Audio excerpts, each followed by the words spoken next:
What I want to talk to you about today is kind of part of a work in progress, which will result in a chapter in a book with a collection of essays on the intersection of philosophy and psychedelics. This is a collection that I'm compiling together with a few other Dutch philosophers. It will be in English. It will be published probably next year.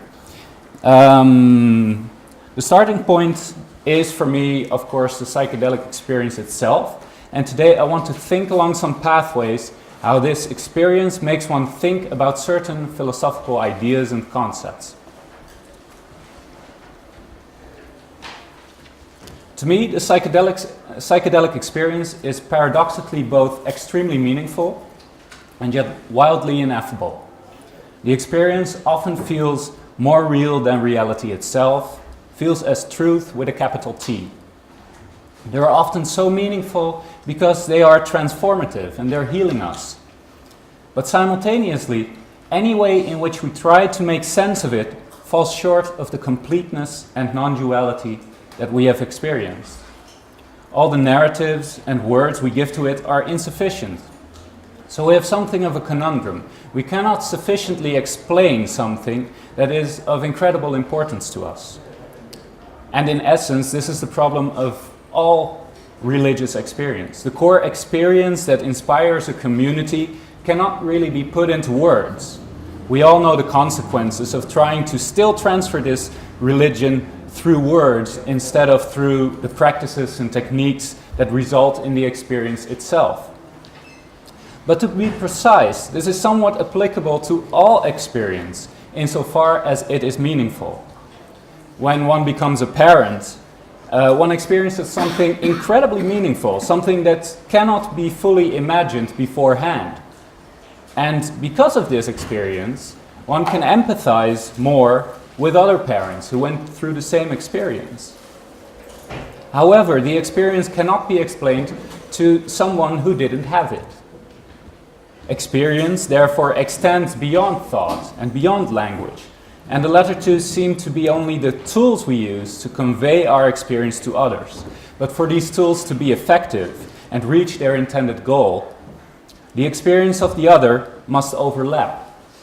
Language only works if the experience of the interlocutors is sufficiently similar. So what I suggest is that any meaningful experience is in a sense ineffable.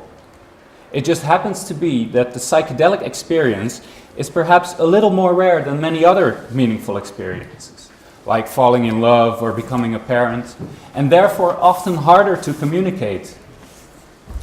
But something happens when you try to put meaningful experiences into meaningful sentences.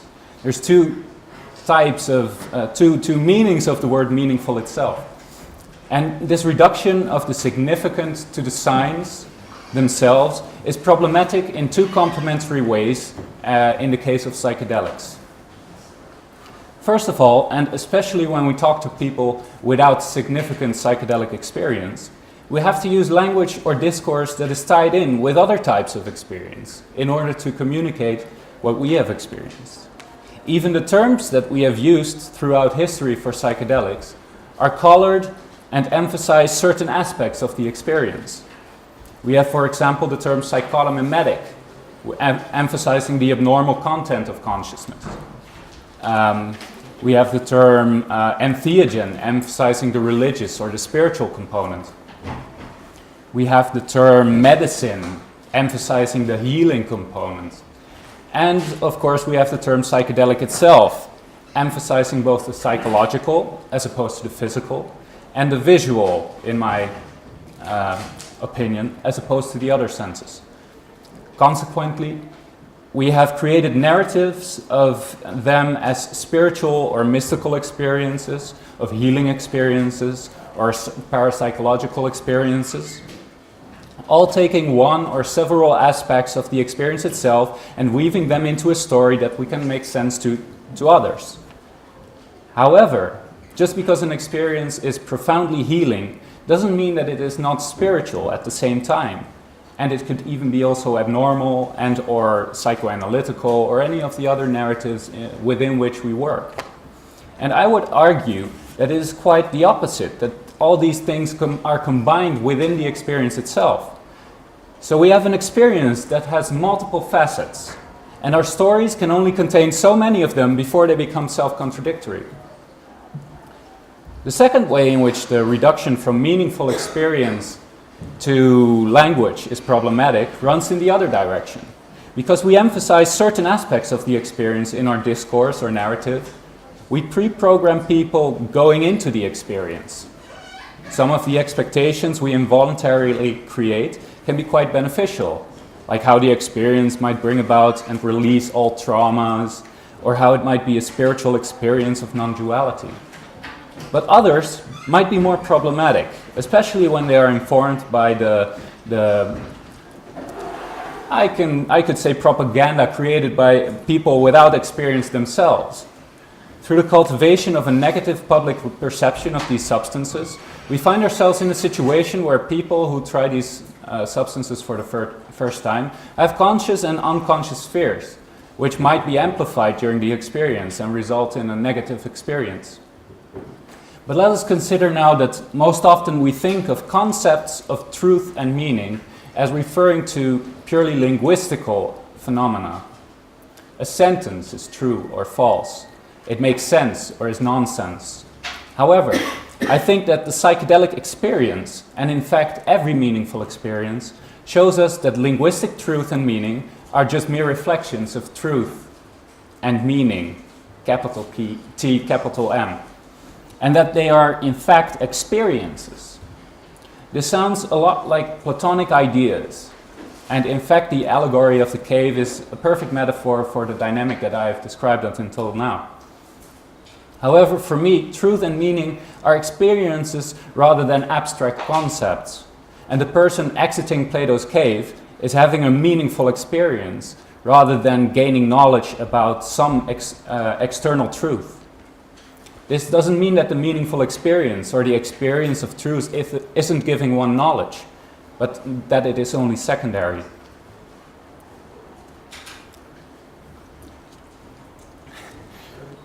These pure experiences of meaning and truth are transformative in themselves. They're healing, they're spiritual, they're abnormal, they're filled with beauty. They're also both creative and disruptive, breaking patterns, embedding one into the universe. And at the same time, they're all of these and none of these, as each of them is just an aspect of the experience. These experiences not only break the patterns of our day-to-day life, but also the patterns we have fallen into when describing these experiences and creating these narratives. They are, to speak with the concept of McKenna, always creating more and more novelty, helping us to be in the now and rid ourselves of residual ripples from the past. As such, psychedelics are tools because they have a certain effect that can be used. But any tool is not just used, it also requires a familiarity with it in order for it to be used well. This is what we can call a technique. If you use a simple tool like a knife, this technique consists in practices that help you to cut in the desired way. For example, cutting a carrot instead of your finger. And in the case of psychedelics, such techniques consist of practices that help one navigate the experience, address the manifestations of the mind, accept and integrate the insights, and so on. And this is precisely where I believe psychedelics become spiritual and philosophical. The late work of French philosopher and idea historian Michel Foucault addresses precisely such techniques, which he calls techniques of the self. These techniques are designed to help one access truth, to let oneself be transformed by truth, and to become a better person in the process. Foucault noted that in the early history of philosophy, the practice of philosophy consisted of not much more than such techniques.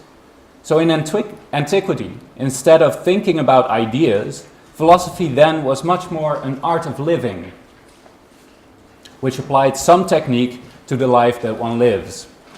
Philosophy was a way to master one's own life, helping one to shape it and transform it in a way that is ethical, without the connotation of morality that we are accustomed to attaching to this word.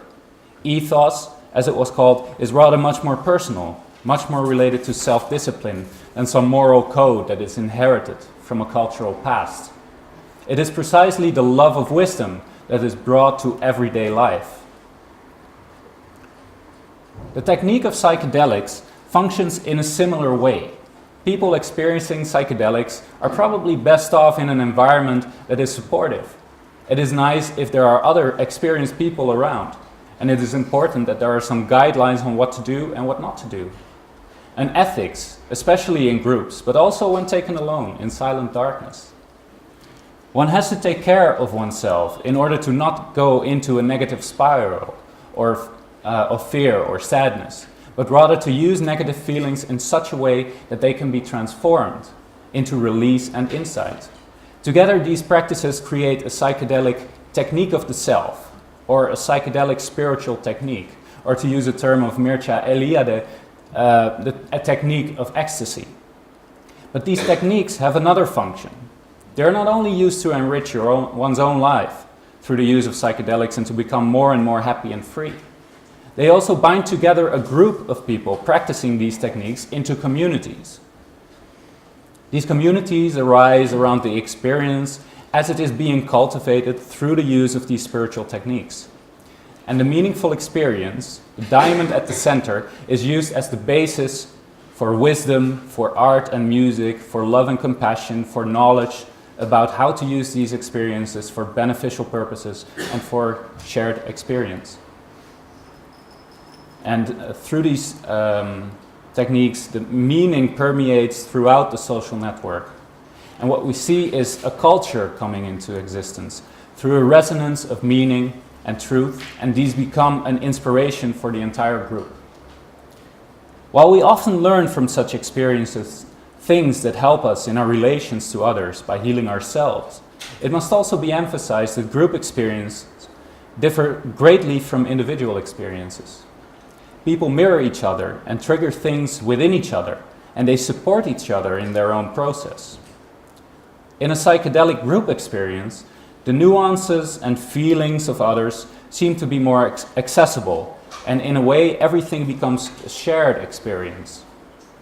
We notice that our feelings, our emotions, and our thoughts are less private than we often presume, and that the sharing of them is met with compassion and understanding, rather than with the imagined shame and projected judgment.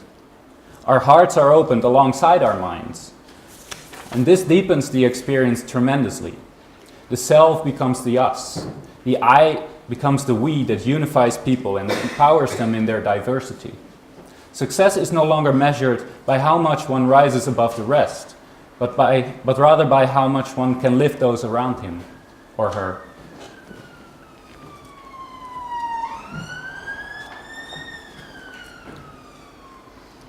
What becomes of a group that regularly drinks ayahuasca together or that ceremonially partakes in mushrooms or LSD is that it becomes a tight-knit family where compassion and care reverberate throughout the tribe.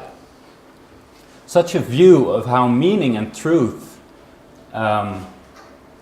work, namely as experiences that are cultivated and bind communities, has serious consequences for philosophy.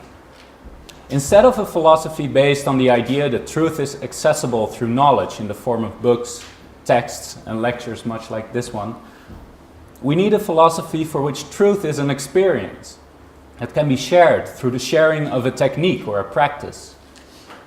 The result is a philosophy that is rather close to the original meaning of the word, a love of wisdom, where wisdom is understood as ways of dealing with life's uncertainties in a manner that is somehow beneficial for those involved, reacting and responding to the issues at hand in a way that embodies compassion, love, and insight. By connecting wisdom to something that is continuously beyond language, something that transforms us and something that we experience, we immediately turn philosophy into a practical art instead of a theoretical exercise in modulating concepts. Philosophy is then no longer divorced from life on the ground, but becomes part of our day-to-day life. Again, this is not a philosophy of thoughts and ideas, but a philosophy that inspires us to open ourselves up and let truth and meaning continuously transform us. And in fact, we cannot afford not to love wisdom in a world where society is devolving into individualized atomic subjects. Our love of wisdom is deeply connected to our humanity, our connection to each other, our compassion and care. And the psychedelic experience, alongside many other types of spiritual experience, opens us up to this. It shows us that which is alive within us and helps us to reconnect to ourselves and others. Socrates, through Plato, warned us of the dangers of writing. He claimed that it would destroy our memories and degenerate us into mindless automatons. But the real danger of writing and codifying our social interactions into rules and laws lies in drawing our attention away from the lived experience. When language is divorced from shared experience, we are separated from each other, talking about our own private world without ever really communicating. And I hope that by realizing that meaning lies in experience and that communication is only possible by sharing experience as well as language, we can learn to understand psychedelics in a new way. I thank you for your attention, and